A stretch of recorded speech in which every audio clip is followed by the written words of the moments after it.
is amazing. You saw it. Yeah. Isn't technology wonderful? I didn't know they made them that little.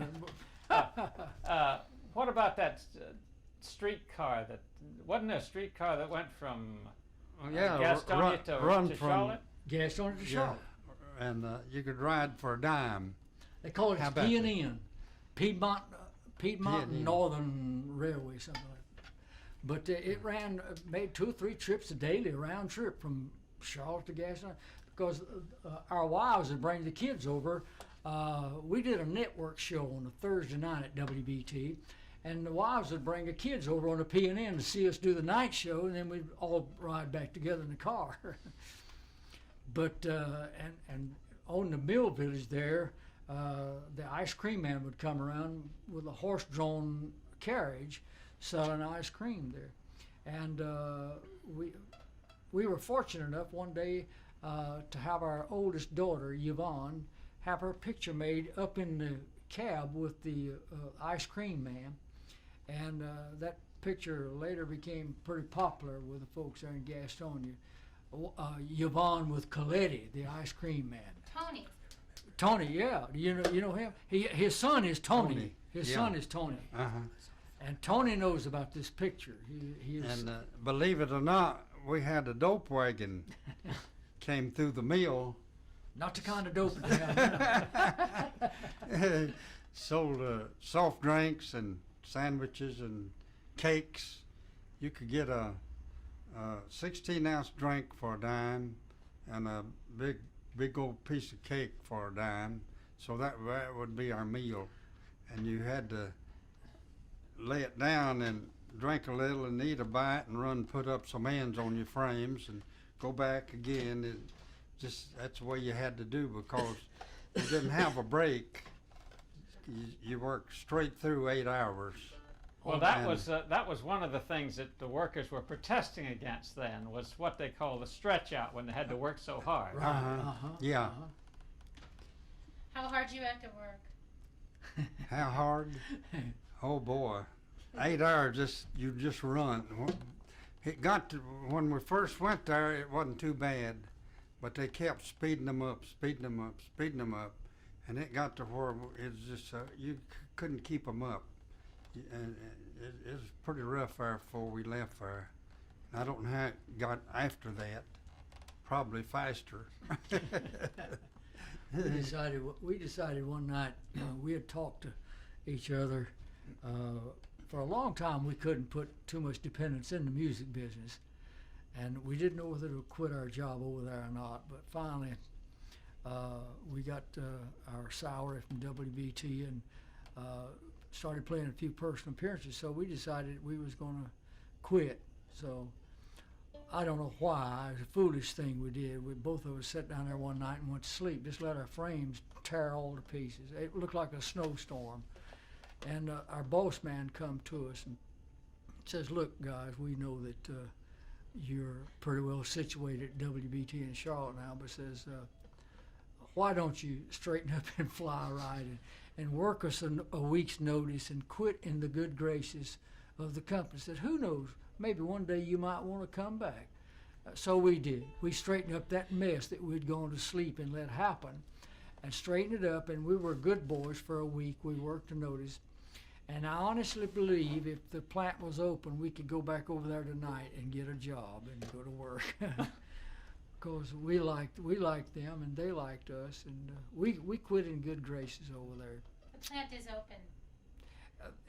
If the chance is open for us to get a job, but I hear they may close it up pretty soon. You just don't want to go back in the mill, do you? Just don't want to go back in the mill. Right. Well, we do have a connection at the front office. If You do have connections over there. Well, I'm interested in this Golden Rule Club. There was also another club that Mr. Passmore was telling us about. It's the 100 Club that was kind of enforcing for the employers inside the mill. Do you remember anything about that? No, they didn't have that when we were there. They had another organization called the NRA, I believe it was. That was Roosevelt's That was National Roosevelt's, Recovery yeah. Act. Yeah. National Recovery. Yeah. We called it no rations in August. But it was good. He did a lot of nice things for us there in the cotton mill. Did you ever play any songs that had anything like the NRA in it or anything like that? I don't remember any. I don't recall back it. then. I I don't remember of anybody writing a song that had any of those things in it. You know, Roosevelt had letters for everything. They didn't tell the name of anything, just NRA and WPA CCC and and CCC and all that. Yeah. That's the way he did things. You now when you got there, you actually started working. You worked, and then you said, and then they stopped working, right? You came earlier, I guess, in '33. You said. Yes, I worked there in '33, 3 months, and cut off a third shift, and I was out of work for a long time till Firestone bought it back in '35. You were going to tell us about how you came down from somewhere else to Gastonia. Well, I lived in Andrews at that time, and everything died out there. But sorry, Far could you as- start off again and tell us where Andrews is? Andrews is 100 miles southwest of Asheville, North Carolina, and I decided one day that I might just go somewhere and hunt me a job, and I had an aunt lived in Gastonia, so I got out on the highway, stuck up my thumb and thumbed my way to Gastonia, and went to my aunt's house, and that night a boy came there that I was raised up with in Andrews. Homer Lee was his name, and he said, "You out here hunting a job?" I said, "I sure am." He said, "Well, don't do anything till I come back tomorrow." So he came back the next day and said, "My boss man said for you to come in tonight at 11 o'clock and go to work." So that's where I got started in the Firestone mill. I mean, the Low-Ray mill, which later helped me to get in the Firestone mill. If I hadn't had that little experience and knew somebody there, it would have been hard to get back on. Was that extra hard work for you compared with what you got up in the mountains? No, I cut cordwood and such as that for a long time, and that was rougher than any mill. And Firestone, when they opened up, they would hire anybody about it that came from the mountains because they were used to hard work. All you had to do is just say, "I'm from Asheville," and everything from Asheville to the Georgia line was from Asheville at that time.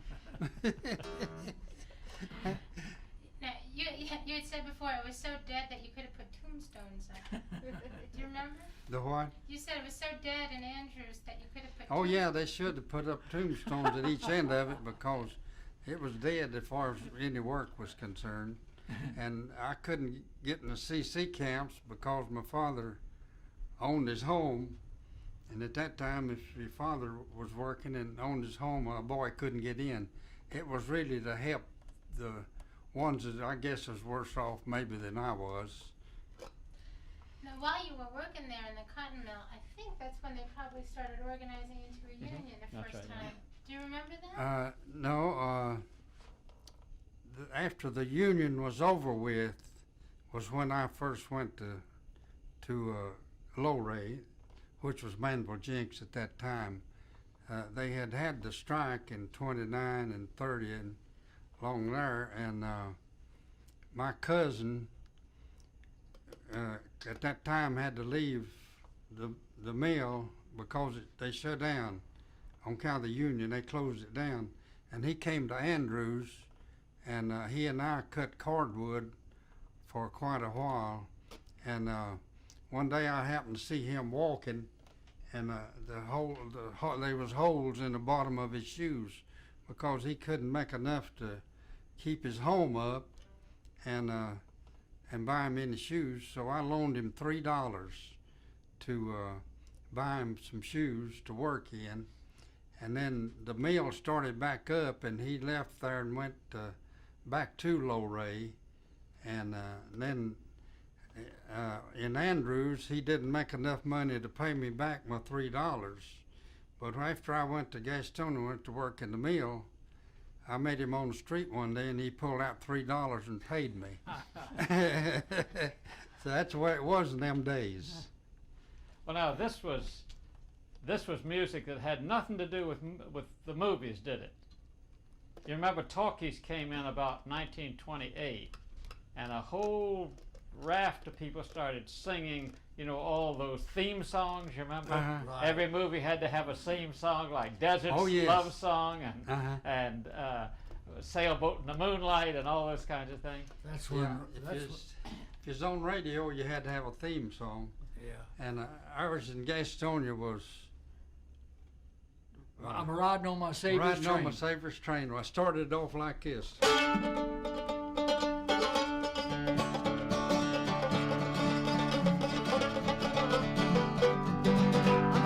Riding on my Savior's train. My Savior's train. I'm homeward bound, where I'll be found. When this train arrives in heaven, there with Christ will ever reign. I'm riding on my Savior's train. Hey, Dave, we hadn't sung that in 50 years. we hadn't sung it since we left Gastonia, left the radio station I'm over surprised that we can still do that much of it. there. Oh boy. Let's see if you can do it again. Oh, okay.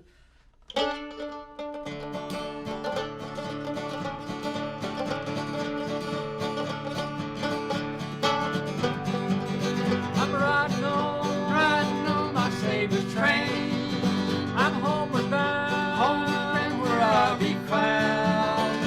When this train arrives in heaven, there with Christ will ever reign. I'm riding on my Savior's train. Boy, I mean, that brings back old members, yeah. Oh, it would, wouldn't it? That'd be a good one to revive, wouldn't it? And then the commercial would come in. Yes, then Pat would start doing a commercial about Eford's and or Rustin's furniture store. The only program that Hogan and I ever missed in our lives. We didn't miss it, we're just We late. didn't miss it. We was late getting there. We were in the dime store in Gastonia one day. Hogan and I both are great fishermen, and we was at the goldfish bowl watching the goldfish, and I heard this theme song on the radio, and Dick Gray said, "This is Whitey and Hogan time, but Whitey and Hogan's not here, and we don't know where they are."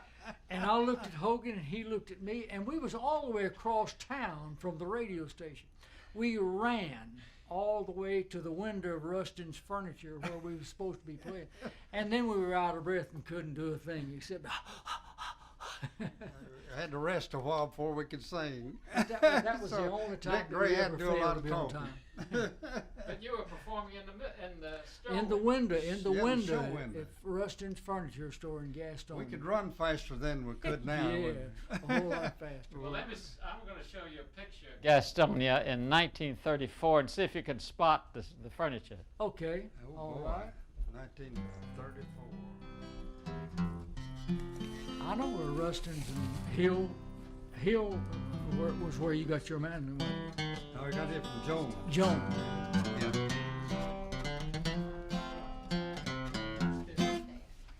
Okay, let me show you. This is a parade in Gastonia in 1934. Now here's Eford's. We were on for Eford's one time.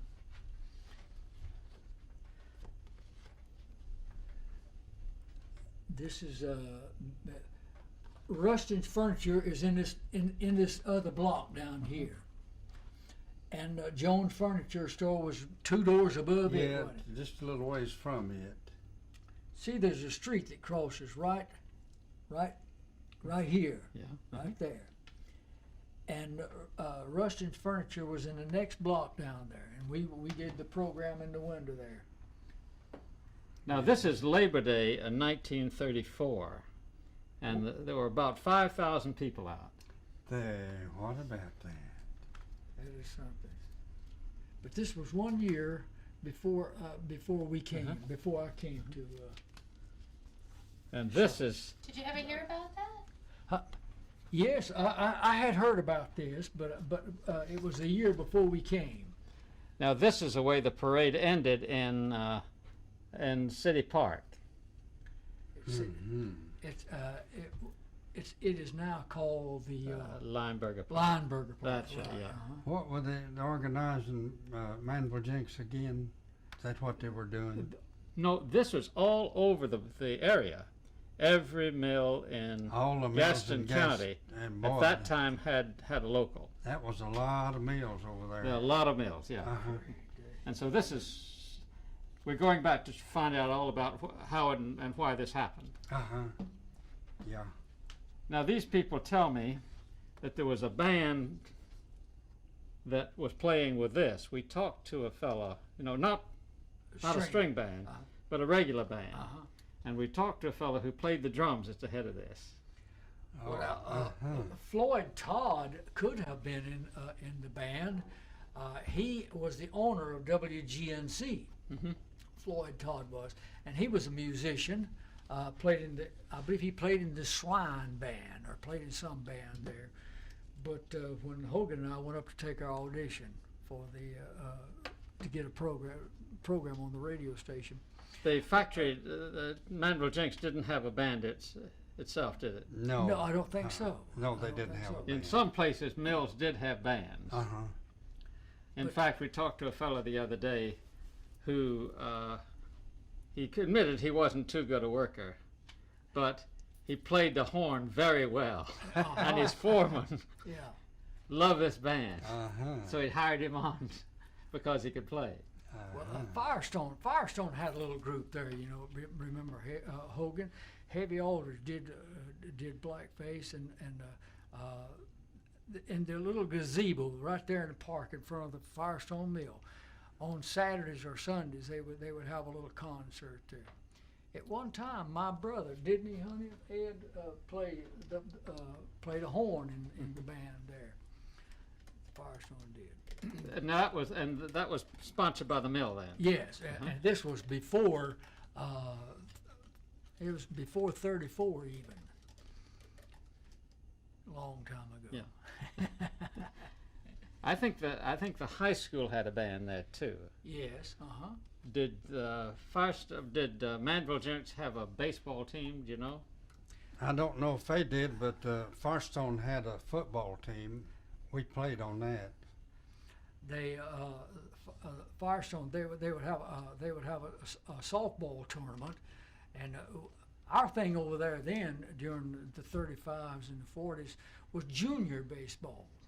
Oh boy, they really raised some professional players from those juniors. Buddy Lewis, he was at one time was third baseman for the Washington Senators, and he played his junior baseball right there in Gastonia. Buddy Lewis, won't ever forget him. Crash Davis, a lot of the old ones. Do you go back to any of the reunions that they have of people in the mills? No, because it's the usual thing. We're out on the roads ourselves, and we don't get a chance. But when we're at home and free, when they have a get together, we sure do. We go to it. We were at, do you remember the Eagle Cotton Mill over in Belmont? Yes, Well, we were at a reunion. We were recording at a reunion just about a week ago. And there was a singer, and he sang the Old Rugged Cross. Oh, that's my favorite number to play on a mandolin. What was The his Old name? Rugged Cross. You remember what his name was? Do you remember it, Judy? Did you sing Oh, it? what is did, his you name? Did you have a guitar, a cappella, or organ, or Yeah, He- playback track. He had a playback I had a track, tape from canned the Oh. music? Canned music. Canned But- tape music, from the yeah. Baptist bookstore and the lyrics in his hand. but he sang. He was trying. Yeah. Uh-huh. Sounded good. Do you think you could play the Old Rugged Cross? Oh, yes. I know he can. Okay, well, let's hear it.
Cross. He didn't make it sound like That's that. my favorite number to play. We were in I Holland. love it. We were in Holland. We've done 2 tours over there, and in a little church over there that was 700 and something years old. And Hogan was playing that number, and I heard mumbling all through the crowd. The church was full, and I said to myself, "Boy, are we doing something we shouldn't?" And Hogan kept on playing, and the noise got louder. And it turned out they were singing the Old Rugged Cross in Dutch, while he was playing it in English, of course. So that was a thrill I don't think I'll ever forget. That's good. George was singing in English while you were playing. They were singing in Dutch while he was playing in English. Yeah. The first time I did that number was at the World Fair. We played the World Fair in Knoxville, and we never had done it in public. I just played around with it a little at home, and Whitey just called on me one day to play it there at the World Fair. So I played it, and it went over so big, I've been playing it ever since. That's a great number. It is wonderful. We love it. One of the best. Why don't we take a break? Okay.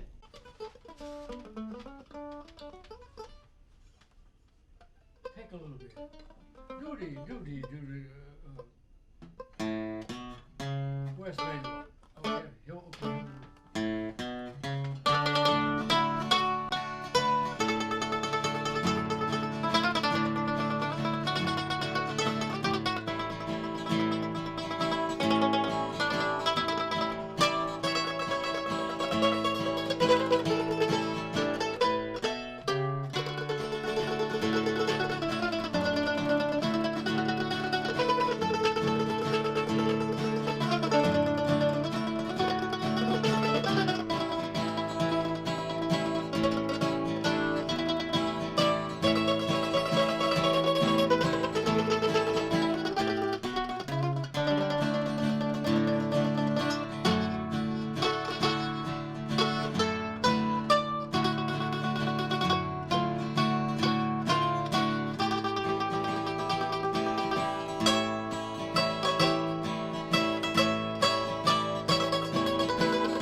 A little tune called the Westphalia Waltz.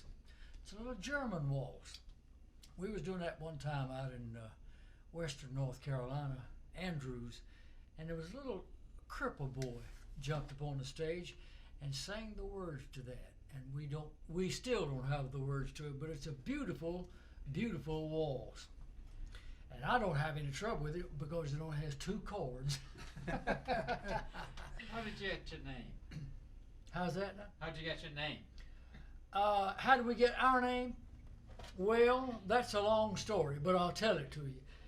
The way I got my name, Whitey, when I was born, I was black-headed, cold black-headed. And in about 3 weeks, my hair started turning light. And it started down on my neck, working its way up. And when it got all over there, I was white-headed. So my brother started calling me Whitey when I was about 4 weeks old. And it has stuck with me for 76 years. What about your musical group? The name? The Briar Hoppers? No, the Spindle City Boys. The Spindle City Boys. Oh, the Spindle City Boys. We were known as Whitey and Hogan, the Spindle City Boys, on WGNC in Gastonia, where we first started. And we chose, and the station chose, we worked together on it, decided to call ourselves the Spindle City Boys due to the fact that we worked in the cotton mill and we had a lot of dealings with the spindles and the weave room and the spinning room, so forth and so on. So we were known for quite a while as Whitey and Hogan, the Spindle City Boys. Did you ever sing while you were doing your jobs? Yes, but like I told you a while ago, you couldn't hear it because of the noise that the machinery made in the mill. But I would sing to my own self, and Hogan would sing to his self, but that's about as far as our singing got there in the mill, because due to the fact of all the noise. You were on the same shift, but were you in the same rooms working? We were in the same yes. room. Same room. Close to each other. Run frames, where we started under cleaning, then moved up to dolphin. No, hanging beams. Did you hang beams? No, I never did hang beams. I hang beams, and then it started dolphin, and then finally got promoted up to running frames, and that is high as you got. That is it. And the frames just got faster and faster and faster, and got And so we got fast slower and slower. fast we couldn't keep up with them.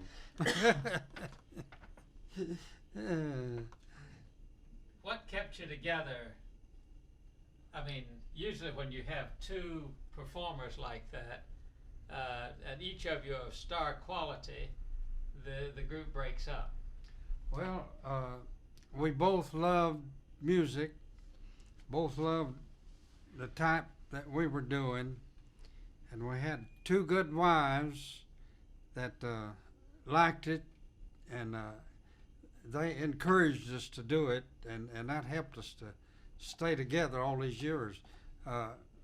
Wives break up more teams than anything else because they don't like it, and the husband gone off playing, and they don't like it and they don't go, so they stay home. They get lonesome. They jump on him when he comes home, say you got to quit that or quit me one, and a lot of times he chooses his music ahead of his wife. Lots of them do, but thanks, we both had two good wives that loved what we did, and Yeah, they encouraged us to do it. They say behind every man there's a good woman. Here they are. But what do they say about it? What do you say about it? Oh, I love it. I enjoy music. I do really too. do. I think it's really been a blessing to us. And another thing, we were both Christians, and our wives were Christians. We had Christian homes, and we always tried to do the right thing, and it paid off for us. You did a lot of church music, didn't you? Oh yes, that's where we got our start, playing in churches. Before we ever thought about being on radio, we would play in some church somewhere every weekend, and that was the beginning of our career, singing gospel in churches. And we still do a lot of gospel wherever we go, regardless. What about your children? Do they play and sing? They love No. music. They sing, but they don't play an instrument. Now, They- Yvonne, our oldest daughter, played a little violin in high school. She played an orchestra. She was the first violinist in the school orchestra. My oldest daughter played piano in high school, but when she got out, she just gave it up. And our other daughter played the flute for a while. She just threw it away, just quit. And the only one in my families that has followed what I'm a-doing is my granddaughter, Kristen Scott, in Union, South Carolina. She plays with a gospel bluegrass group now, and they travel, play all over everywhere. George, maybe you could explain to them a little bit how we even got here and what we've been trying to do. Well, we're trying to make a film that will complete the history of textiles. As you may know, the story of textiles has been told chiefly from the standpoint of the owners, the manufacturers, the inventors of the machinery, and the techniques of making cloth and so forth, the business end. But you very seldom see anything about the people who worked in the factories. That's right. And so what we're trying to do is to fill that in. Uh-huh. And when you're making a movie, you've got to have some kind of dramatic center. So Right. we're using this time in '34 when a lot of people got involved in this organization and all the things that happened around that. And so we're making a film about that big effort in 1933 and '34 as a way of getting people interested in it. Mm-hmm. What we hope is that eventually this kind of thing will be a part of every museum that's in the textile area. That would be nice. Well, to show you how it's already beginning, I was talking with a woman named Mrs. Hill. What's her first name? Wyvoni Hill. Did you know her? I guess you didn't because she's from Belmont. The name sounds familiar. She had polio, but she still worked in the mill a good part of her life. Went back to school in her late 30s, telling her about how she got there, came out of the mountains, that familiar story. She said, "I'll have to look it up in my diary." Turns out that she had been keeping a diary from 1933 every day until 1967. And because she doesn't have much family, she was about ready to throw them out. I said, "You can't do that. The museums are going to want this." And she, "Really?" she said. Well, 2 days later, we did a little film with her giving that to the Gaston Museum, Gaston County Museum. And there will be a story in the paper about it to encourage other people to save letters, to save photographs, all of that kind of thing. You see, will add to the history. So that's what we're trying to do. Well, that's great. That really is great. But I still give the credit to the cotton mill for more or less for the life and the ongoings of Whitey and Hogan, because if it hadn't been for Firestone Cotton Mill in Gastonia, we probably would have never met. And after we met, they worked with us. We would tell them we had a big thing coming up in radio, and it looked like we was going to have to go. They would arrange it for us to attend, bend over backwards, and we would bend over backwards. You scratch my back and I'll scratch yours. Sure. They worked with us fine, and we enjoyed it the whole bit. Did you ever think of making Firestone a part of your act? We did. There was a boy there that worked in the mill with us, Doc Maccabee. Bratton Maccabee was his name. He and Hogan and myself played a lot of shows there, and we publicized the fact that we were from Firestone Cotton Mill. And I think we still have one of the little flyers now that. Yeah, we showed you one Yeah. in there a while ago. 3 of us. Admission was 10 and 25 cents. So you have a full house, you didn't have much money, but it was fun. Yeah. And that's the way we got started. I'm sorry. Oh no, George, say what you're gonna say. Yeah. No. Go ahead. Well, one of the things that we've been tracing, and particularly George, because he's from North Carolina and grew up in a town where there were mills, is the perception that people have so many years later of the people that worked in the cotton mills. And one of the things they say is, well, those people were lint heads, they worked for a cheap wage, they never could stand up for themselves, and sometimes people even say, well, they were just trashy. We've been trying to understand where those attitudes might come from. I don't know. I've heard that. I've heard things like that, but I never did see it that way, because those people are just as nice and friendly and would give you the shirt off of their back. They have always treated us, Hogan's family and my family, they have always treated us great. And if they were trash, I'm trash, because I grew right up with the them. officials encouraged family orientation. You're we had right. a lot of club meetings, a beautiful clubhouse there, when they had the gazebo there on the lawn there in front of the Firestone Mill, and they kept it just real neat and trim, and they'd have gatherings for our families, for our children, and it was just real nice. Could you tell about some of those 4th of July things, celebrations they had? Well, when they had while the gazebo was there, they would have the bands playing, sitting in the area, and the families we would spread picnic on the ground and just have a lot of fellowship, and naturally the children would be playing children's games on the sideline. It was just great, and I think that our boss men, they encouraged families to do things together, and they would organize a lot of activities, especially on 4th of July, as you mentioned. It was always a big thing. You were saying something about Christmas. Oh, I was just said what we got for Christmas was $1. But we was glad to get that, I guess. Yeah.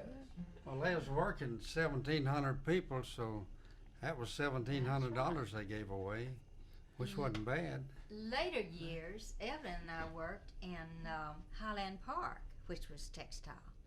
We inspected cloth, and we had the YMCA. It's still here in Charlotte, and they would give us $25 war bonds. They did several years at Christmas time. Yeah, she cashed one the other day, and the $25 bond that she got then was worth over $100.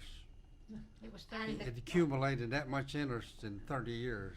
And the company would give us a big banquet dinner at Christmas time. And that was a lot of family fellowship. And it was always good years for me as we grew up. Now, Firestone was a bit different from other mills around in that it wasn't owned by local people. I mean, the Stows, the Linebergers, and all those people were known around there. Firestone was connected with some place somewhere else.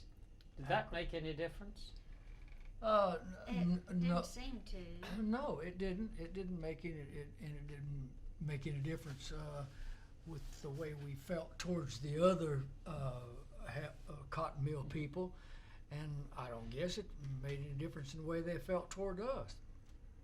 We were all lucky to have a job. That's the way we looked at it back in those days, and we didn't frown on each other whatsoever. It's just more or less one big happy family, the way we looked at it. What about your children? What about their education? Well, now our children, they weren't of school age while we were working in the Firestone plant. They didn't become of school age until both families moved to Charlotte. But then they got their education here. All of them finished elementary and high school right here in Your Charlotte. nephews went to school there. One especially went to junior high, jail, Yeah. and they had good schools there. Oh, they had terrific schools there. I mean, our children weren't old enough to go. George came pretty close to working in a cotton mill too, didn't you?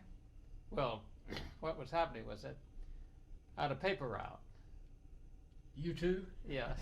Lord, And young boy. I finished high school in '33. There was no way I could afford to go to college, just no way. But I had been giving this guy who was a foreman, I guess he was a second hand, I didn't know that word at the time. Yeah. I've been giving him a paper for a long time on a promise that he was going to get me a job. And finally in August he told me that come September they were going to start hiring and I'd get a job. I don't know what kind of job it was going to be. So I trained in somebody to take my place, and I probably bragged a little bit. Came the 1st of September, and he said somebody else, some other foreman's son got the job. Oh. I was so embarrassed that I took all the money I had in the bank, $47, and I went away to Chapel Hill. I had no idea how I was going to stay there. But when I got there, I found that some people could work their way through. And there was a whole bunch of guys standing around waiting to go to the dining hall to scrub it out and get it all ready and cleaned up. I found that if you worked 3 hours a day, you got to eat. So I mingled among them. I got swept in there. 2 weeks later, they found I wasn't on the list. I found you could work an hour a day for your room if you persuaded some professor to let you cut wood and fix his fireplaces and so forth. So I got a room. And finally I found that you had to pay tuition, $75 a quarter, but you didn't have to pay it until the end of the thing. And I could learn a little more money, and that's the way I got through. But I had no idea of going to college until you got turned down at the cotton mill. Thank goodness. That's like you promised in Mama when we got married that we'd finish school. Yeah. We got married in 1935, and we promised our parents if we got married, we'd finish high school. And we did, about 30 years later. We went to adult training and both received our diplomas and our entrances to colleges, which we didn't take. But yeah, speaking of paperboy, I was a paperboy too. I was delivering the Asheville Citizen-Times when Lindbergh flew the Atlantic. I'll never forget my escapade with the paper route because I kept up with his flight with the morning papers that I got. I had a more interesting account than that, because that was when Smith Reynolds got shot. Remember he got murdered? Yeah, right. And there was some scandal about it. And the Winston-Salem Journal put out an extra. And I can remember shouting out as I walked down the street, "Ab found in Libby's arms." Oh. Ab found in Libby's arms. Oh boy. What was life like in Gastonia at that time? Well, there was not too much to do, and what you did find to do, you made good of it. Like Hogan said, after I met him, we could while away the time. They entertained us.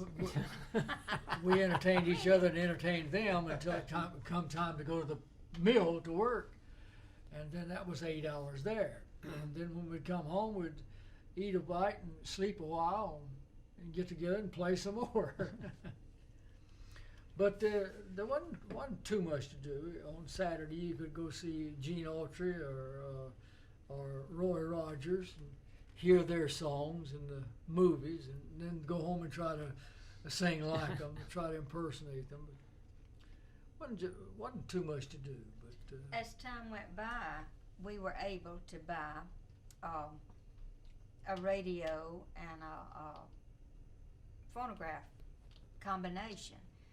And there was a recording box with it. And we could actually do recordings.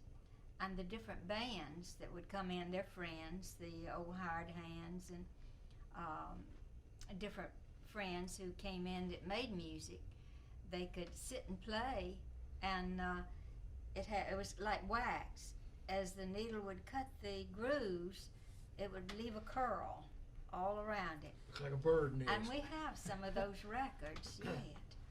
It Was was it- interesting. Were they flat or circular? Flat. Flat. Disc.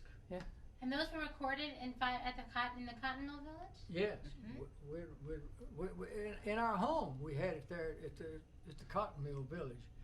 It was fun. Other people from the cotton mill would come in and just for the heck of it, we'd Sit and talk. his sit and father talk and different make a friends. recording of it and then give it to them or sell it to them. If we figured they had some money, we'd sell them one. But if they didn't, we'd give it to them. We have one of the numbers that we did on his home recording is on the first album we made. I sent a copy of it to the recording company, and they put it on this album. And Homer Sherrill, Old Hard Hands from Columbia, and what was the other boy's name? Skippy Robbins sang with us on it, and there's a little pine log cabin. That's the name of it. Do you remember the song? No, I don't guess we could sing it. But now. my oldest daughter had one of these. I call it one of these little pink pianos. Yeah, Little yeah. things she sat down on the floor. And if you listen right carefully, you can hear that little piano on that number on this album that's out now. The children love their music, and they'd sit around the floor and sit with their little legs crossed and sit there for hours sometimes just and watching their dad. And they just, I don't know, they enjoyed it. They grew up on it. But you could only play that recording, just a few times. Yeah, they get Yeah. scratchy. The one I sent to the recording company had a lot of surface noise on it, and they cleaned it up till it's still you can hear the surface noise, but it turned out pretty good. Made a pretty good number on the album. Do you still have some of these records? Yes. Yes. Yeah, Now I got- that was I got some about of when them. was that? That was about 38 and 39, somewhere along in there. Early 40s too. That Yeah, was that before- is about 37, 36, 7 before we ever went on radio, you know. Yeah. Wow, that was early to have one of those recorders was. like Well, that. it really Yeah. was. Oh, yes. It really Uh-huh. was. And another one we had, you could play the record on it here and play it through your radio over yonder. It had a. We had one of those. It had a pickup. Yeah. Somewhere or other. It played through your radio. I know 3 or 4 blocks away, my niece's husband would be playing records on his record player there at the house, and I was at least 4 blocks from his house, and I could hear it on my radio, just like I was playing the record there in the house. And we'd make these records here, these cotton mill people, and then they wanted to pick and sing, and we'd say, now we'll give you time to get home, and then we'll play it and pick it up on your radio. We had a barrel of fun. Stuff like that's what we had to do to pass away the time. We made our entertainment. That's amazing. Do you remember any one of those tunes that you might have played back in Firestone Village in the No, 50s? I don't think so. It's been a long time ago. Well, it's been a long time since we done Riding on My Savior's Train, but we did this. Of course, it didn't take long to do that. Well, what's real interesting about talking to you is that you came to work right. Seems to me that you came to work right in the middle of the period of time that we've been asked to investigate. Well, that's good. I hope we can do something, say something that will help you. Yeah, we'd like to. Because but- we love PBS radio. I listen to it religiously all the time. It's great, isn't it? It's great. Yeah. It's great. Well, you've certainly been very kind. I think we've. Well, we appreciate you. Pretty well covered it. We've enjoyed Yes, your I coming. think so. Now, just tell us a little bit about your work in the mill in the most graphic way you can. Well, my type job was making the yarn for the tires that they bought during the war. and I had a co-worker. Her name was Ossie Turner. I never will forget her name because it was so odd.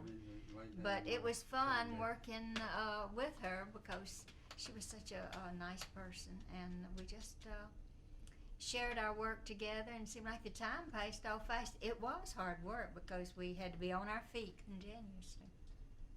She has something about how she got her job.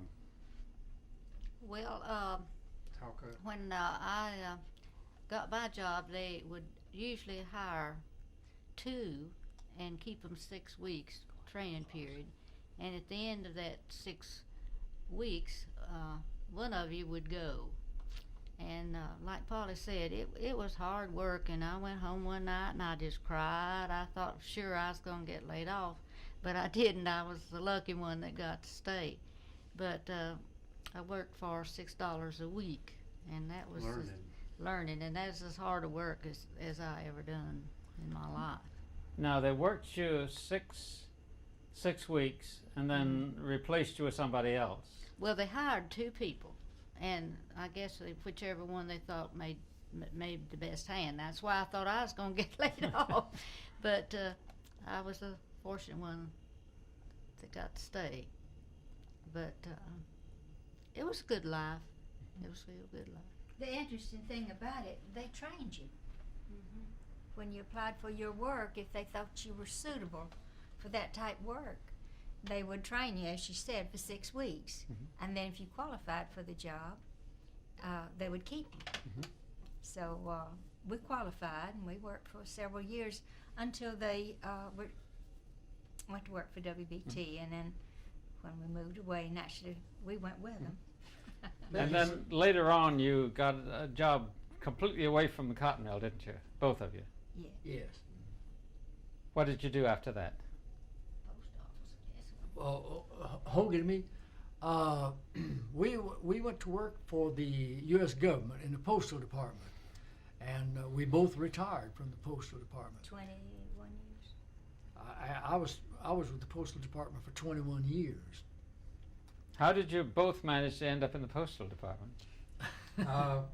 During Elvis's days, rock and roll was so strong that our type music fell down to where you couldn't hardly make it. The guys in Nashville, some of them just about lost everything they had trying to stay in it, see. So we went with the post office because we seen what was coming, and we went with the post office and stayed with them then till our music started coming back, and we had enough time to retire. So we retired from the post office, and our music's been just as stronger since then as it was before.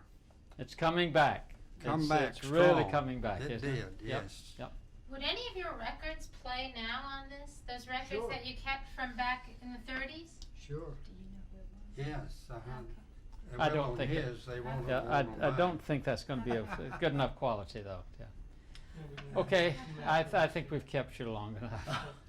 Thank you very much. Well, we appreciate you Yeah. coming in. What do you want to say? Oh, I was going to tell you how well. The wife may not appreciate this, but I'm going to tell you anyway. How well the cotton mill people worked together. How well they wanted to help each other. When she was pregnant with our first and second child, the men, even the men and women, saw that she was a little heavy, and they fell in and helped her every day until she stopped to give birth to our lovely daughter. But now that's how much they loved you, and how much they thought of it, how much they were willing to work. They'd bend over backwards to help Evelyn and her both during their pregnancies, and I thought that was great. And I got a chance to tell several of them that I did appreciate it. But that's how well they stuck together and how well they helped each other. Because we had heard from some people that as soon as the mill or your section boss saw that a woman was pregnant, they'd lay her off. Oh, no. No, They not, didn't. that's not No, the way it was they passed worked on. with They were worried about her getting injured, and Yes, evidently. Now the Firestone, it wasn't that way. It might No, have been, they it were might have been some very of the other plants. I kind. don't. But they were very kind. They were helpful. I was fortunate; my health stayed good, and they were, as he mentioned, they were very cooperative. If you were nauseated and had to leave your work for a few minutes, they would see that everything stayed in order until you got back. And I just think the people were great. They really No, were. these were your coworkers, but not your managers. That's right. Right. Cold. Well, if our managers came through, they saw you were going to be all right, they didn't say, "No, you can't come in." And the reason I say that was because it's unusual to be 7 months pregnant when you quit work, and I did work 7 months before our first child was born. But my health was good, and the walking is good for you if your health is good. You had to do a lot of walking, I bet. I did. Yeah. And she was born at home. That's when your children were born at home. And the doctor came out from the hospital. We lived about, I'd say, 6 blocks from the hospital. And when he was called, everything was in order, and he delivered Yvonne at home. Could I ask Mr. Hogan to clarify that story? Which one? The one that he told us we didn't quite get before. Which one? The one about, I think, his brother-in-law. Sure. Yeah.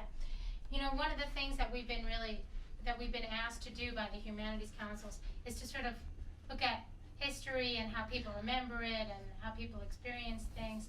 And like we said before, not to harp on the same thing, we've been asked to sort of look at that big strike that took place in 1934, which was, I guess, either right before or after you came to the mill. I came to the mill in 33, and then again after I got laid off, and then I came back again in 35, and I stayed there. I think it was about 6.5 years. You had mentioned, I guess, was it your cousin or your brother-in-law, somebody had been involved in maybe in that union campaign, and then they lost their job, and then they came back with you? Yes, my first cousin, he was there when they had the strike, and both times he'd been working there, and in 34, when they went out, why he came back home to Andrews, and he and I cut cordwood for quite a while, and then his shoes was wore out, so I loaned him $3 to buy him a pair of shoes. Would you believe a pair of shoes for $3? And they were good ones at that time. So he couldn't get enough money ahead to pay me back because he had the family, see, to keep up, and we wasn't making about $3 or $4 a week. And then he left there when the mill started back up after they shook the union off, and he came back to Gastonia and went back to work in the mill. And then after I came out there and went to work, I met him on the street one day. He pulled out $3 and paid me that $3 he had owed me for 3 or 4 years. Did he have to leave town because the union had come because they closed the mill down, so he left because there was no work? Why did he have to leave? I think you had said he was. somebody in your family was involved in the 29 strike and went He to Russia. was. He had to leave because he was out of work. There wasn't any other job there for him, so he came back home. He thought he could make it out there, but he found out it was worse than the mill. So when the mill started back up, he went back out there. He wasn't involved in the organizing or anything. He just got laid off when they shut down. When they went out on strike, why he just left there, so he wouldn't be involved. But there was somebody in your family that went to Russia, you said. Yeah, boy, I forgot his name now, 'cause I never did know him much. He married one of my cousins, and he was Red somebody. I forgot what his last name. Do you remember? And he was involved in organizing, and then when they had that killing over there, why they started locking them up for that, and he escaped and went to Russia and stayed several years before he came back to the States. I don't think I ever seen him anymore after he came back to the States. Was he from Concord? Was his last name Hendricks? It seemed like it was. Hendricks? That sounds like it. We met his family in Concord. Is that right? I met his niece in Concord. Oh, is that right? That's right. I lost track of the whole family. I don't know. Last time I heard anything where they were in High Point. And I don't know where they went to. I hadn't seen or heard tell of any of them in years. I could put you in touch with them if you'd like. A young woman. Well, she's in her 50s. Yeah. Is that She right? lives in Kannapolis. Oh, is that right? Yeah. That was her uncle, Uncle Red. Yeah, how about that? That's all right. Well, how about that? Yeah. Give him, leave him information on how to get in touch with him. I will. That's something. Had you heard about your cousin Red? I mean, was he? Hadn't heard from him in years and years. It's been a lot of years since I even heard tell of him. Well, is he Any of living our now, people. Or do you know? No, I think he passed away. He passed away, but I know his people. They live in Kannapolis, a whole bunch of them. Oh.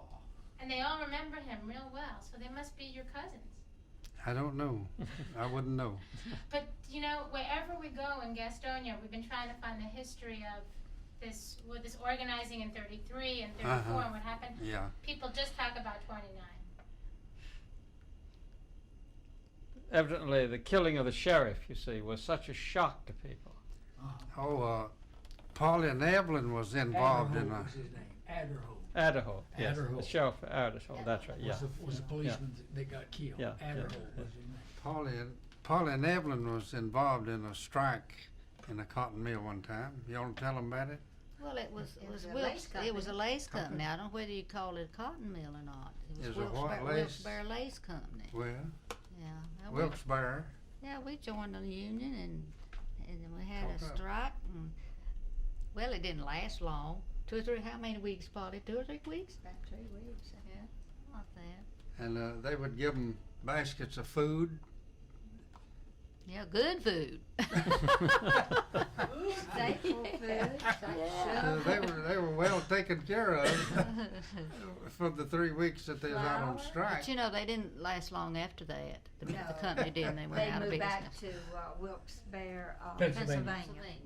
Pennsylvania. The company did. They didn't like for people to strike. Where was the company? In Charlotte.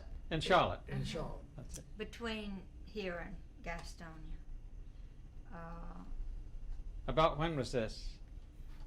Must have been right before we moved to Florida. I think it was must have been about 49 or 50. Wasn't it? Because we moved to Florida in 51. Right after the program terminated. Yeah. It was in the 50s. Yeah. Mhm. Well, that's 51, I believe the program terminated, didn't it? WBT terminated in 51. And Elvis came in. Elvis laid a blow. Elvis Came in Isn't that? and knocked us off there. Even, did you notice it last night that even President Bush started riding on Elvis's coattails? Did you hear that last night? I No, didn't hear no. all Oh, of yes. it. No. He brought in Elvis in his speech. Oh, really? Yes. Everybody's doing it now. Oh, it's just his birthday. Yeah. Well, that's one of the things that Mr. Stoney was asked to look at, was the legacy of 29, 34, today, even today, 58 years later. Okay, Okay. Judy, All right. we've cooked these people.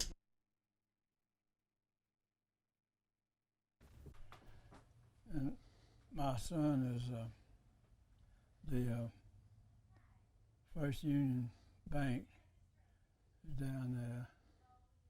It's called Nations Bank, I believe now. Anyway, Sam is the vice president, and he had all this area all in here under his. He's the I don't know what you call him. He's the head of it. And Good. he has to go down there. He goes down there. I went with him one day, and he wanted to get a little money. So he drove up to Wendland. This nice lady spoke, very pleasantly. And he spoke same way, and he handed his card, and she didn't know anymore who he was, and the man in the moon. It was right funny. Just how things have changed. Now, you knew Thomas Wolfe. Could you tell us how you Lord, gotten to know him? Well, he was we were just very, very close buddies at school. He was class of 1920, and I was 21, but practically all our classes ran together. I mean, didn't go by years. It was a small school And then. well, that's right. It was, I guess, well, it wasn't so small either. It was small to what it is now. It was, I guess, about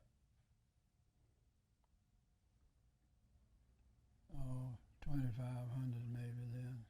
Anyway, Tom and I were, just together on everything that happened, you might say. He was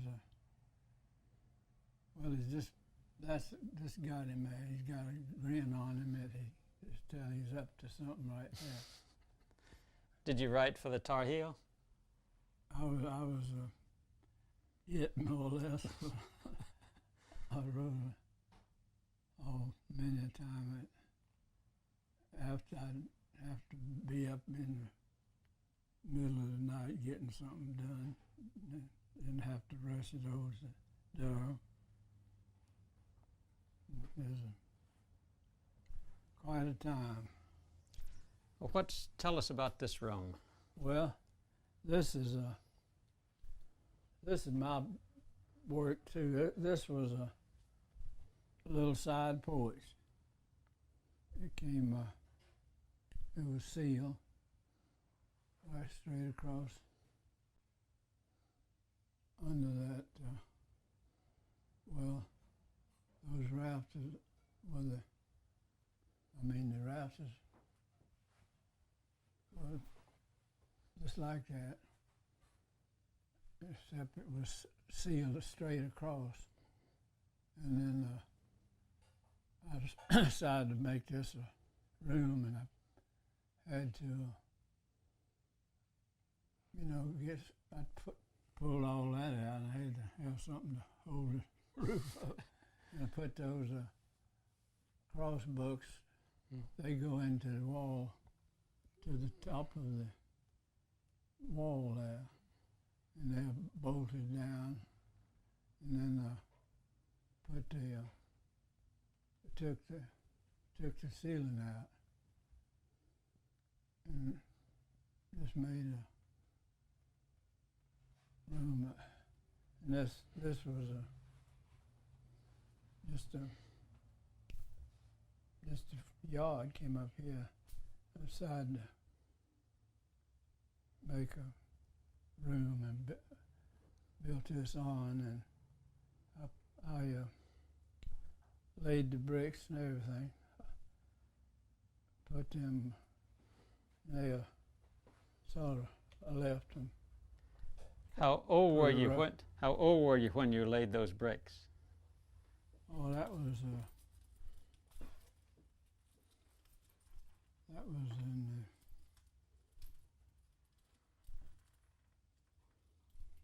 40s, I guess. And you were See. born. See, I'm only way I can remember my age very easily because I was born 1900. All I got to do is just look at the calendar. That's really a fact. That's the easiest date I have is my birthday, April 24th, 1900. Well, I envy you this room so much because I live in a small Manhattan apartment now. Well, I did the same thing. I lived up at 110th Street in a galley and had a little backyard. It was about, it was Whitey's apartment. Went back about 20, 25 feet.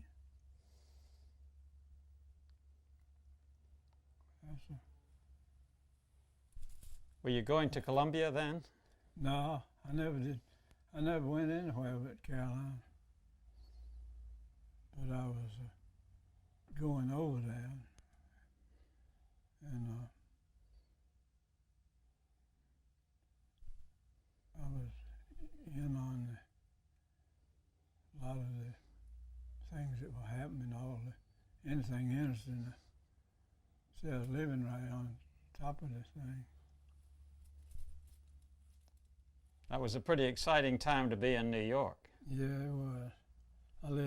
I used to go up to Hudson, just walk up beside the river. We had a little place right at I was on my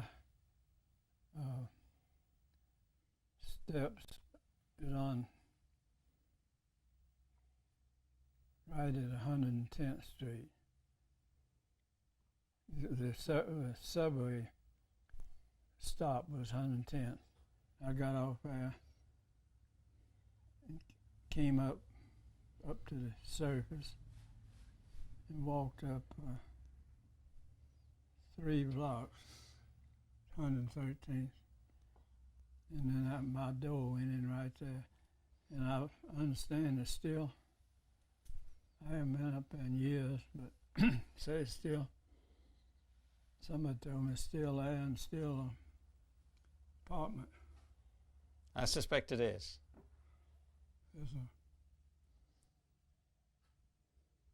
It's amazing how things change and stay the same too.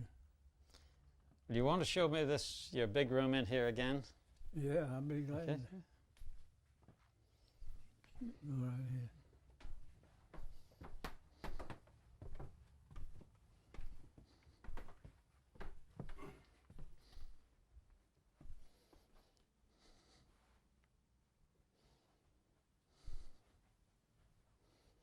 This is my son Bill, who's professor of medicine at Chapel Hill.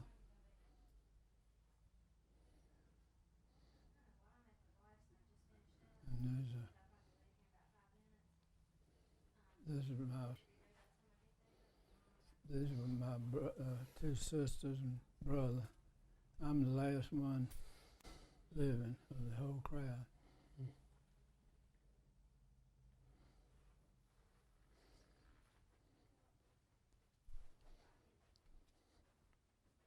Watch your step, Adam. Okay, thank you. Stumble here. Look at this letter right there. What's this room here? Where did it come from? This was from Tom Polk home. It was out here about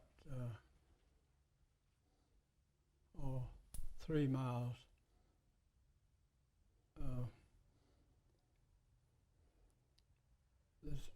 These roads all these roads are changed. I mean, this one right here, for instance, is one of the heaviest traveled highways in North Carolina, which is, you would agree if you lived here and paid attention to it. But it was a little narrow road, just a little loose gravel. And my son, Sam, who is a one I was telling you about, goes down to get money or something. They don't even know who he is, but he used to get a biscuit or something and slip out there and sit down in the middle of the road. Stayed out till we got him. There wouldn't be a thing go by except maybe a farmer with a load of stove wood, little short lengths for these old stove ovens, and we'd go out and get him. But This letter here, you've heard of that gentleman? oh, Franklin Roosevelt. Mr. Legette. I spent a night with him Oh, you did. on the train. When was this? This was This was August the 15th, 1932. that was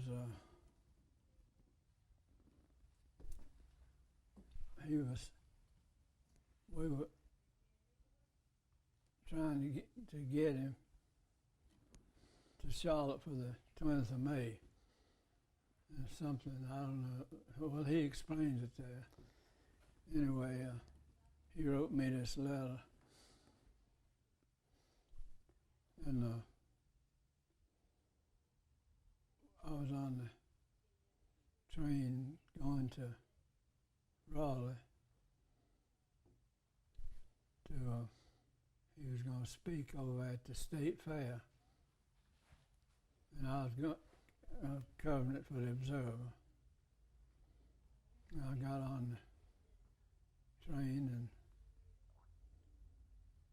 we rode and had a bunch of senators and congressmen and all big shots all over and people, a lot of newspaper people. And it got late, just late in the night, and people started going to bed. And I just kept sitting there and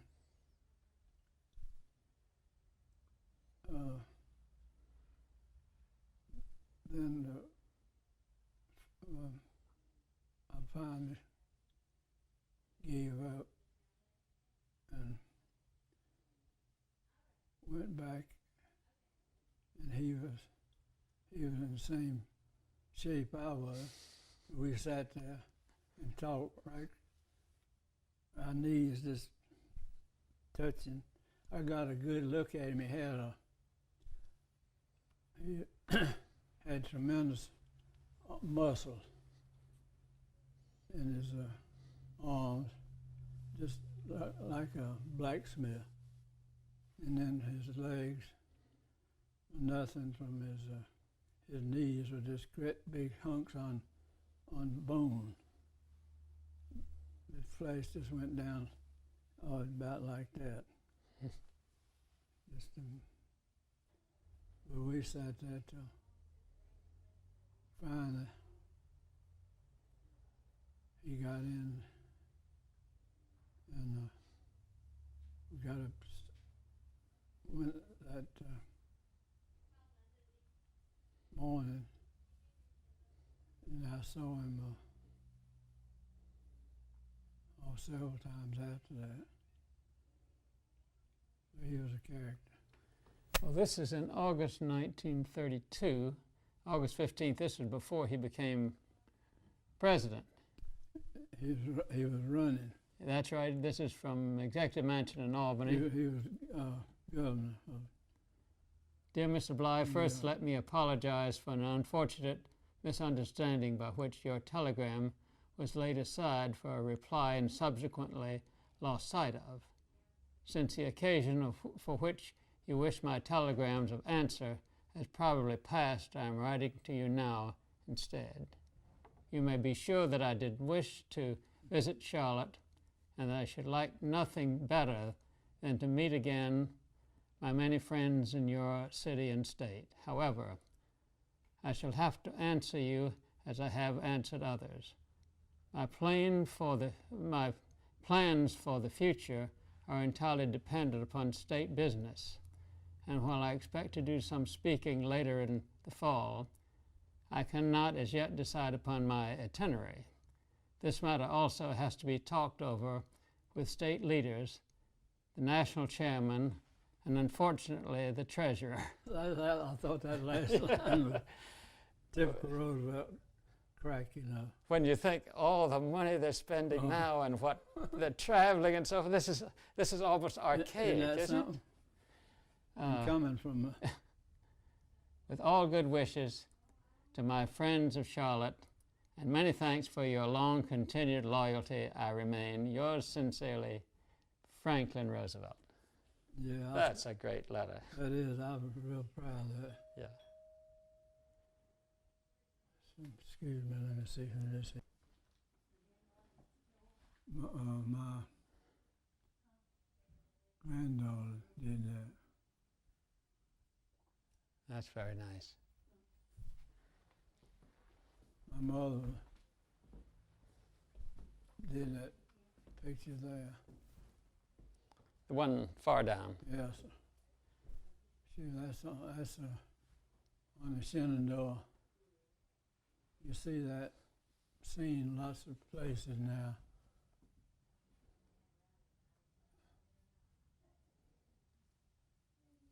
And the books along here? These are all mine.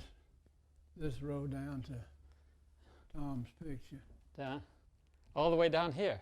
Yes, down to that Tom Wolfe book. But I said there are not that many different titles there.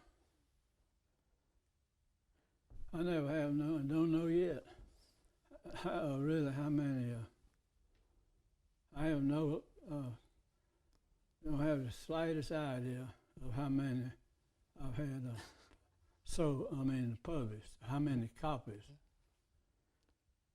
I imagine in the millions, really, because they have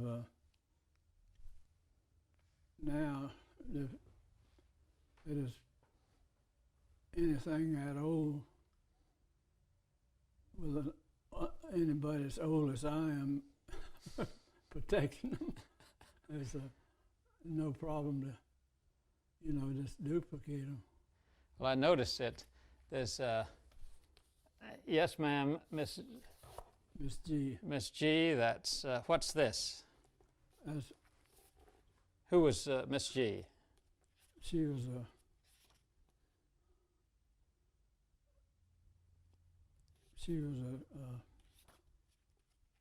teacher. So that's biography. Yeah. You've got novels here. You've got history. My goodness.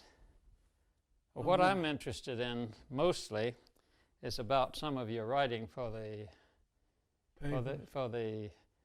Charlotte Observer. Uh-huh. In 1934, when the period we're interested in, you did a byline story almost every day for about 3 weeks when that big textile strike happened. Well, I got knocked in the head over there. You knew about that. I didn't know that. So why don't we settle down here and we'll talk about it.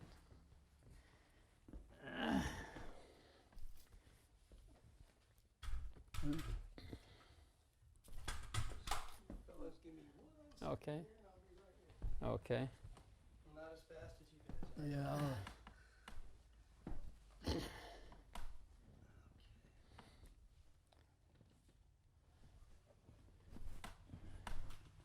I don't know any. Just hold it just a moment. He's going to be with you. All right, so you're telling me about what happened to you. Oh, I was over in Gastonia during that. They had a big textile strike. That's how I can't talk. And I was over there covering it for the Observer. And I was walking down the street in front of the Low-Ray Mill. I've forgotten just exactly any rate. I got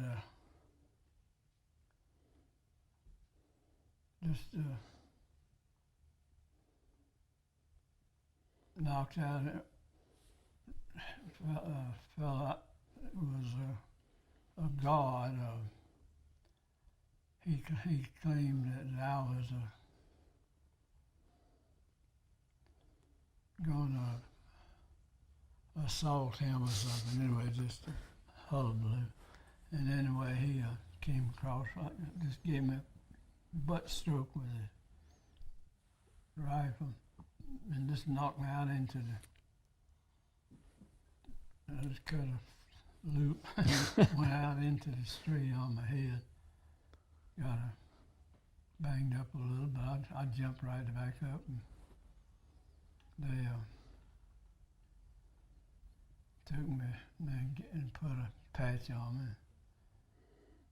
But that was a wild doings there. And then Was that in 29 or 34?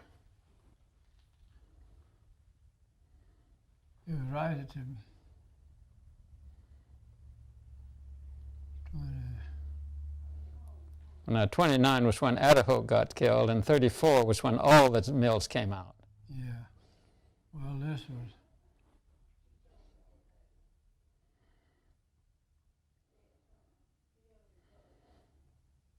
I don't know. But I was in all of it, the whole thing. And well, it was just a wild hullabaloo all over. Well, the thing that distinguished your reporting from most we've seen is that you were emphasizing calm. Your headlines, your stories, and I'll give you some instances of that as we go through. So don't I just get our books and we'll go over the various things. Let's see, this is, no, that's.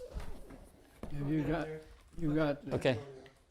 Clippings? I reckon that'll bring back a lot. Oh yes, we've got all of those for that time. Okay. Yeah. Okay. By the way, if you're interested, I can later make copies for you. Well, then, maybe your biographer would be interested. sure. Has anybody done a biography of you? No, I don't. I've had a lot of. Well, here's the first story that I'm interested in. This is the 6th of September. Leaders strive to keep forces under control. Policeman Fist halts attempts to rush one mill. Legette, Blythe, you see. What is that? Doesn't have a date on it. Yes, it's the 6th of December of September Of 19. of 1934. Yeah. With Strikely's Howard Payne fighting desperately to keep his forces orderly, and numerous malcontents in the ranks equally determined to override him and start a reign of violence. The general textile strike in Charlotte area today enters its most delicately balanced period. How well do you remember Howard Payne? Not much. We're interested because we have motion picture footage of Howard I'd probably see him. I'd maybe Okay. Do you have a videotape showing here? No. Well, when we come back again, we'll show it to you. Okay. What it says here: the cotton mills in this region are virtually at a standstill, and if the leaders of the striking United Textile Workers Union members can hold the advantages they have gained, they have an opportunity of winning certain concessions. It was freely predicted last night. Predicted last night. If the leaders are unable to keep their followers in line and violence results, then the strike will be definitely lost, though it may drag out for days. Mm-hmm. So you are stressing I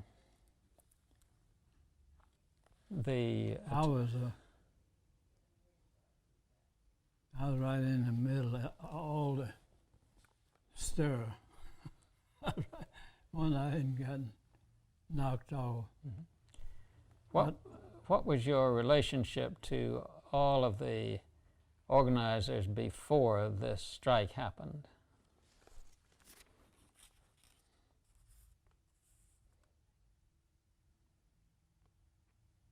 I didn't have any. I don't remember any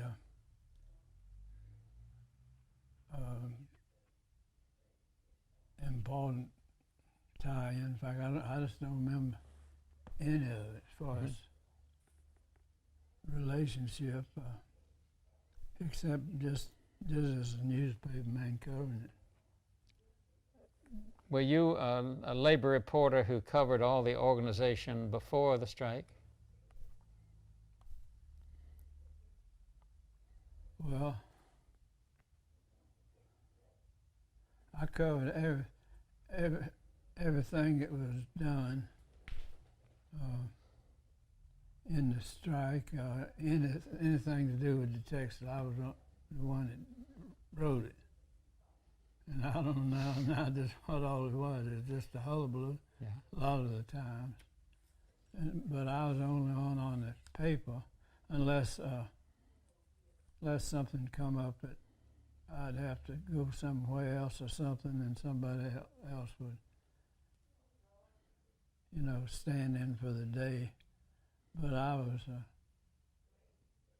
in the whole thing all over the place, running up and down, all over Huntsville, for instance, up and down the street. My father and his brother-in-law had the biggest country store, biggest store business in Mecklenburg County, and they had 2 stores up on this railroad street, and I was, and it was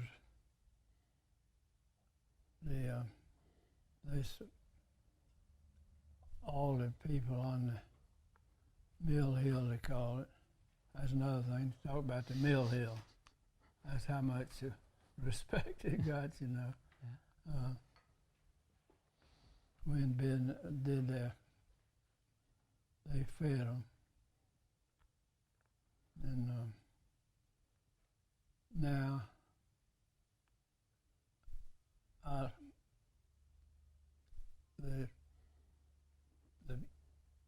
my daughter takes me to ride pretty often. See, I haven't driven a car now, and haven't had a car and haven't driven one. And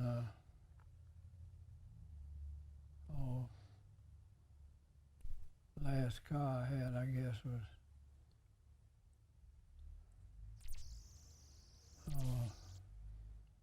20 years ago, maybe longer. So I'm just a survivor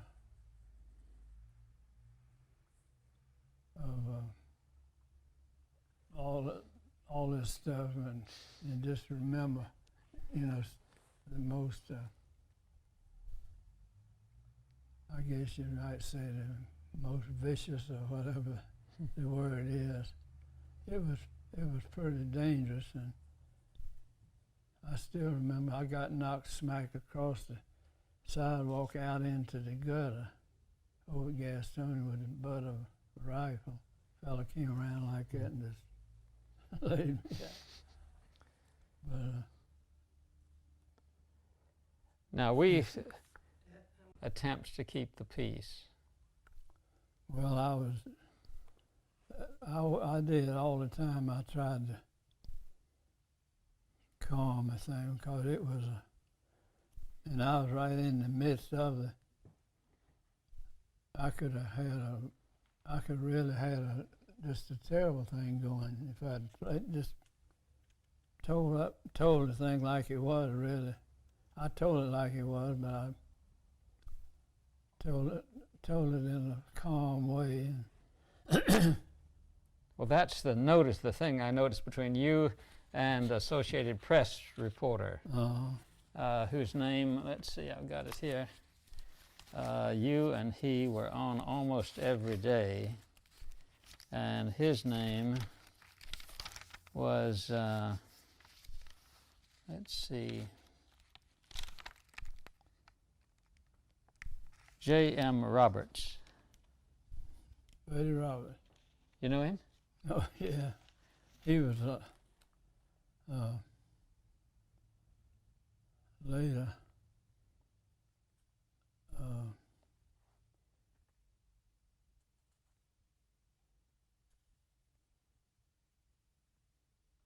He was state editor, something of the Observer.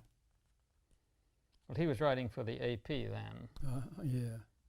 And as I say, his stories were much more sensational than yours. And the AP office was right there in the one corner of well, it was on the floor, just above ours.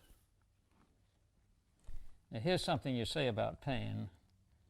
The strike leader, with only 2 or 3 hours sleep since last Thursday morning, dashed from Charlotte to Cornelius, and from there to Pineville, from which place he had received reports that the situation was tense, and assured rural policemen and deputy sheriffs, assured rural policemen and deputy sheriffs that he was doing his utmost to prevent disorder and to guarantee no harm would be done real property.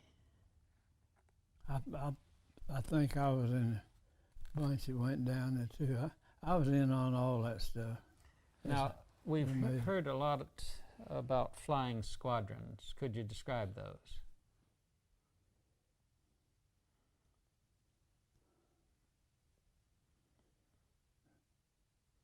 That was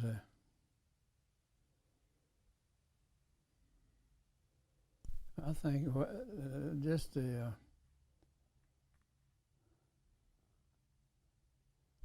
leaders of a striking movement, I think. Ones that, see, it had people, the mill management owners, they said they were just agitators, and they were in a sense, but they were just crossed up anyway. But they would be any kind of moving they would be doing. The owners, mill owners, of course, would be emphasizing that it was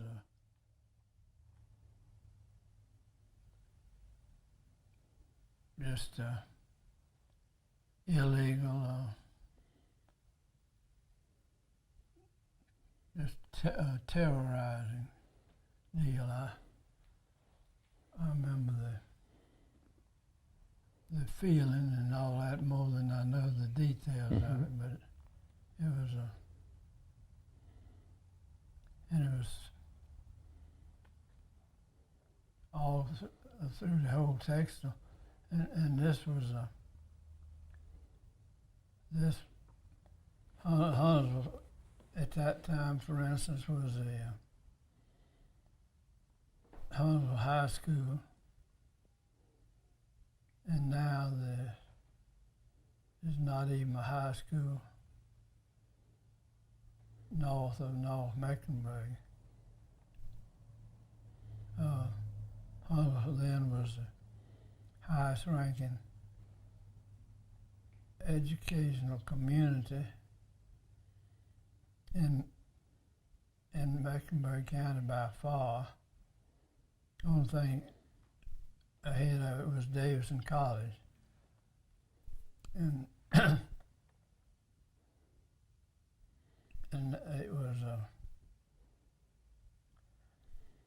the school was right out, well, just this house right here, these two houses between us and where the old school used to be, is that sort of park looking area right beyond there. And the school sat right across the road from the big house on the corner. You maybe noticed up the street on the other side of the street was where we lived.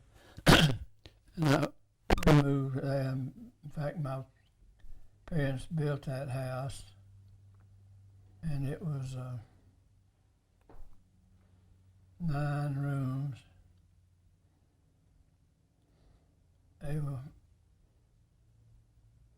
some of them 18 by 12, about 2/3 the size of this. And the ceilings were downstairs were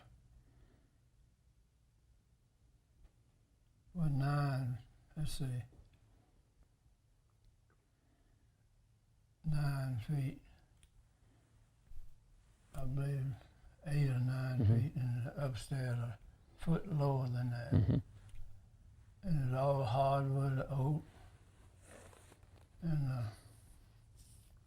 just big mantle. I've still got it here, out in the back there. That I remember Mother paid. She was, it was a showpiece of the whole area. It cost $25. That's right, $25. Yeah. And that was 19, I graduated Huntsville High School in 1917. I went to Carolina and graduated up there in 1921. And I was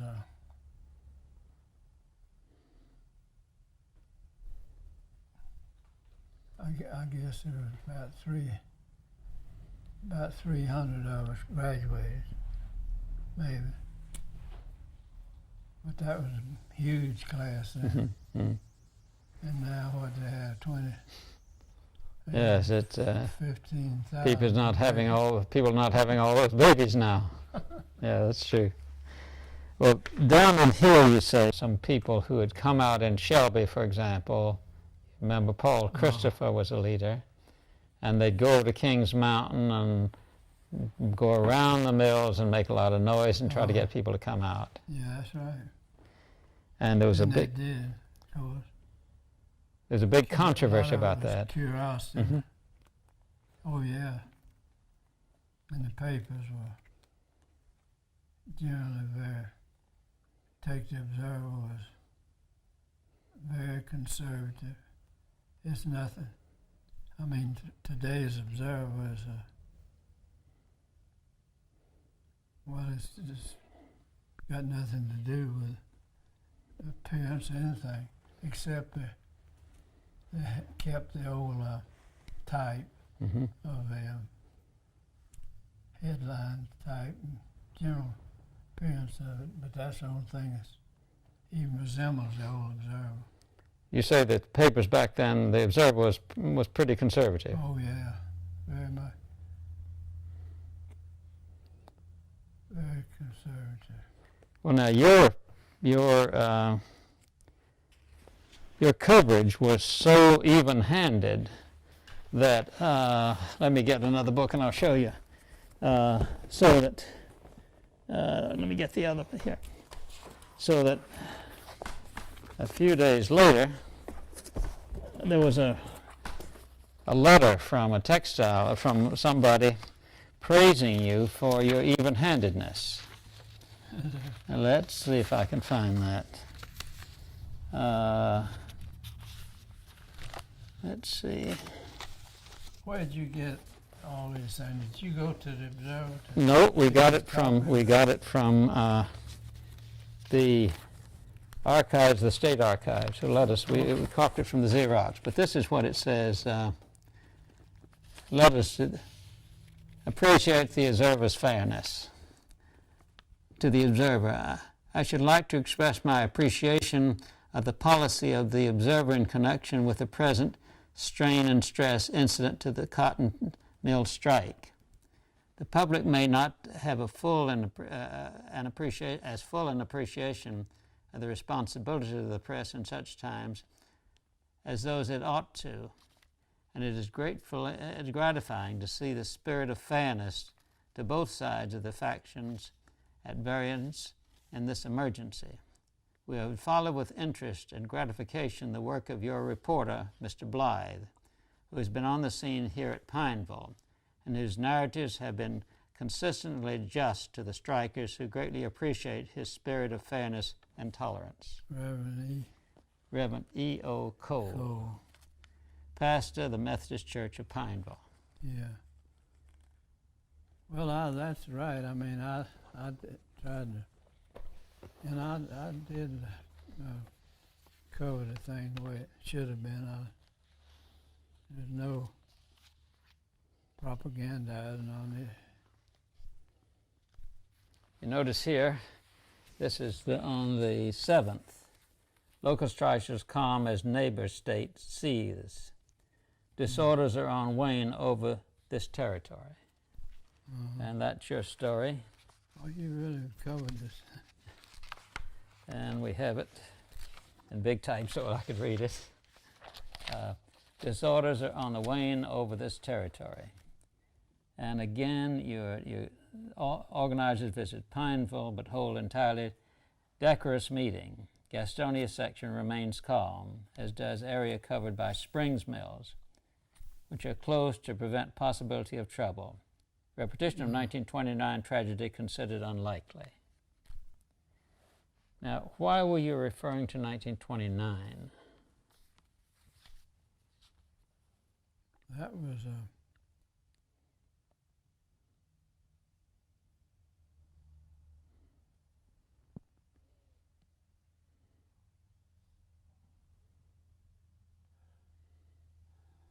well, the only tragedy.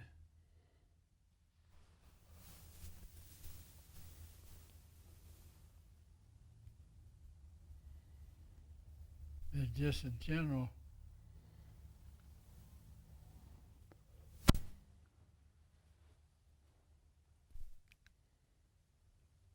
there's some place in there was some shooting. Now, in 1929, that was when the Luray strike came, and they killed Sheriff Adderholt. Yeah. And that was it.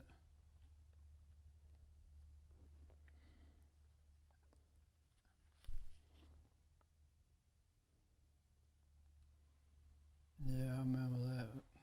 Very.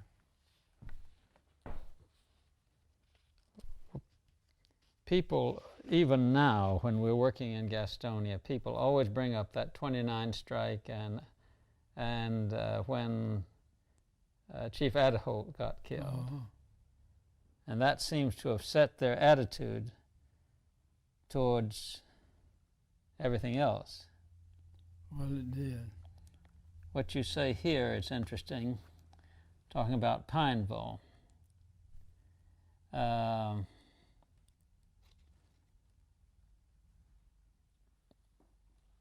years ago, Pineville mill workers were aroused to a frenzy of excitement by impassioned harangues of Vera Bush and Carl Reeves and other communist agitators. Vera Bush, I remember that.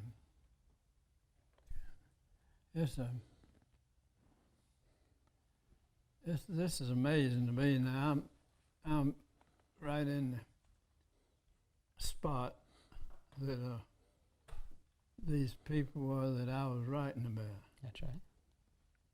Right now. Right now. That's right, your house. And it's been, golly, and I've had all my family, children, grandchildren, great-grandchildren, which is, and all of them have turned out beautifully. That's my only achievement. Now this bunch of books, that's just a living. I mean, I really, it sounds like I'm just putting on an act. And if I were covering the thing in the mood that I was in, I'd know that I was putting on an act, but I'm really not. And this stuff is just amazing. I mean, the human brain, the older I get, the more I'm amazed just at a human being. Any of them. I mean, the dumbest one that you can find. But if you get well, I was just thinking, and at the time I was sitting there looking at Roosevelt and talking with him.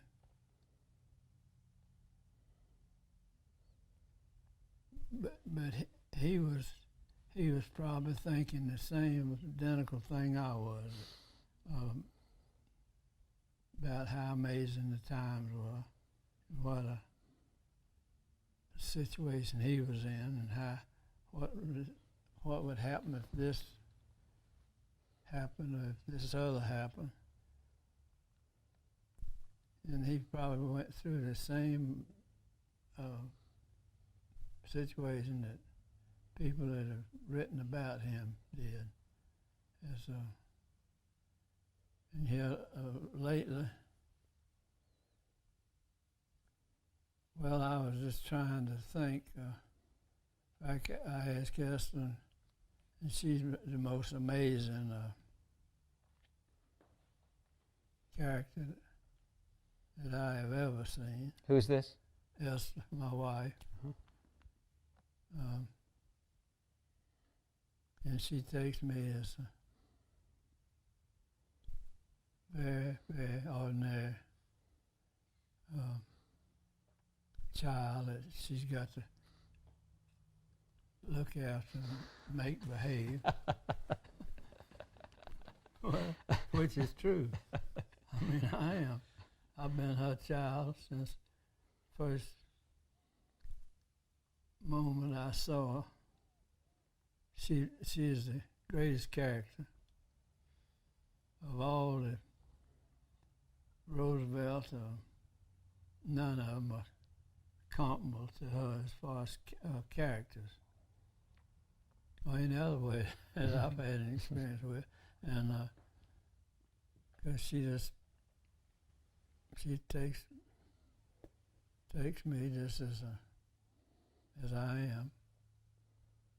Sometimes I don't think she gives me enough appreciation of my queerness, that she takes me as just ordinary, not even queer. but that's because I had this classmate, one of the Ransom boys. He's been very much a part of my life. Room with him at Chapel Hill, was in the officer training camp, Plattsburgh with him, and all that I went through the officers training camp, and was would have had a commission, except I was too young. I was just 17.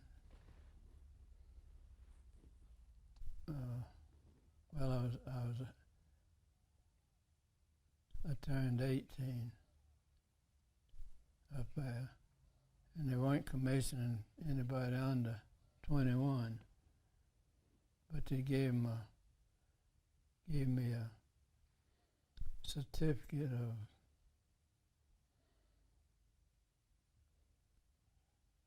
whatever it was. It was a